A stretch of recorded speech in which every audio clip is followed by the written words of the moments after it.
هاكلك احلى سندوتش هتدوقه في حياتك. هاتلي بقى الجبنه من التلاجة.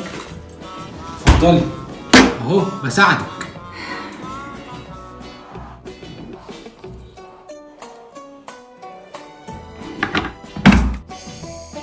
شفت نسيتني بقى السر بتاع خلطه الحواوشي.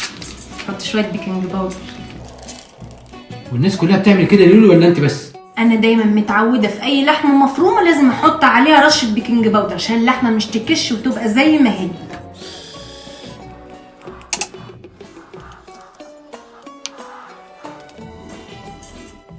بقول لك يا لولو سوي لي بقى رغيفين الاول عقبال ما تخلصي. حاضر.